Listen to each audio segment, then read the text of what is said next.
y'all got them funny country ways I ain't really feeling, but you know, y'all still family. And it was the same way with them. Even when Muawiyah, radiallahu ta'ala anhu, was fighting with Ali, he was beating up the Romans. He started the first Muslim navy, you know, and he gave the jizya back to them when he went to fight Ali. He gave the jizya back to the people.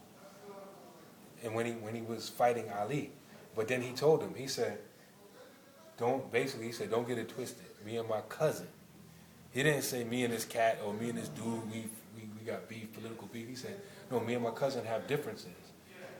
Don't think that make us weak. We having this Islamic differences we got to deal with. As soon as we finish, we get back to wearing you out. That's what he told him. This is Muawiyah. But he referred to Ali as his cousin because they were cousins. Because Muawiyah is the son of Abu Sufyan. Abu Sufyan, and all of them, they're from Bani Umayyah, which is a cousin clan of Bani Hashim, which is a family of the Prophet sallallahu alaihi wasallam, Ali ibn Abi Talib. Even if you look at it, Muawiyah's sister is Habiba, the wife of the Prophet sallallahu alaihi wasallam. And so they were cousins by more than one angle. And so back to Abu Bakr Sadiq, we're going to end off on the fact that, I have to mention, that Abu Bakr Sadiq, he stabilized the deen. In other words, people was apostating or intending on apostating left and right. Even the Meccans were thinking about apostating. The people from the Najd apostated. Some people apostated because they didn't want to pay zakat, and which should be an indication for us about how we need to pay zakat, because during Abu Bakr's time, there was people, they took shahada, they prayed, they made hajj, they fasted during Ramadan, but they didn't want to pay zakat, and they apostated because they didn't want to pay zakat. They left out a pillar of Islam, and Abu Bakr fought them and killed a lot of them for not paying zakat. So what about us?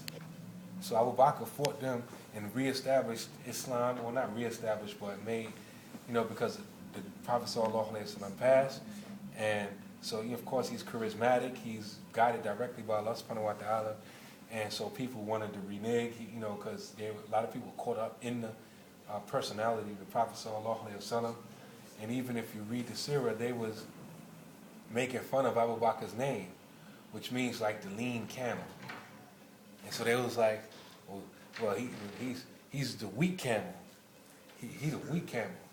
Makes sense to them. Makes sense. And I forgot the Sahaba name, but they say you're gonna find out that he's a strong camel. You making fun, you think he's a lean camel, calling him the weak camel. Well, you're gonna find out that he's a strong camel in a minute.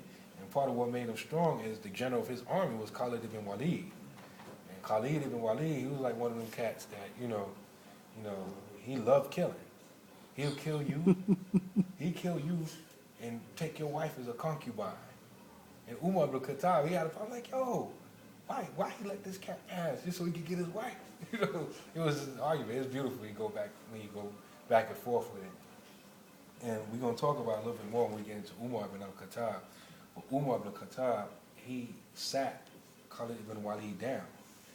And the reason why he sat him down, and he actually gave a khutbah talking about it, because a lot of people, they try to cause division in Ahl Sunnah wal Jamaat. They try to say that Umar and Khalid ibn Walid had beef in their childhood, and then when Umar got in charge, he took it out on Khalid ibn Walid and sat him down.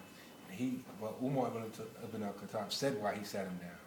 He says, because with this leadership thing, you need balance. And Abu Bakr Sadiq had an easygoing personality, so you needed to strengthen the sword of Khalid ibn Walid to bring about that balance. He said, Khalid strong, I'm strong. There's too much strength. So that's when he put Abu Ubaidah ibn al-Jarrah in charge of the army. But Khalid ibn Walid was still in the army. And he just wasn't the general of the army. And so, but Abu Bakr Sadiq, the main thing he did, which is amazing, how Allah makes this deen work, is that he put it in his will that the Ummah will appoint Umar ibn al-Khattab as the Amir when he dies. And then when you look at all the good things that Umar did to establish Islam, and make Islam grow. Our whole government structure that we get basically is from Umar, basically.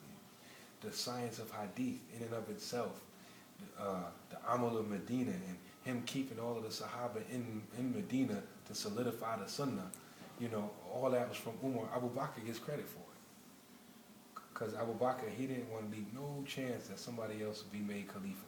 So he made it wajib upon the Ummah to make Umar the Khalifa after he passed.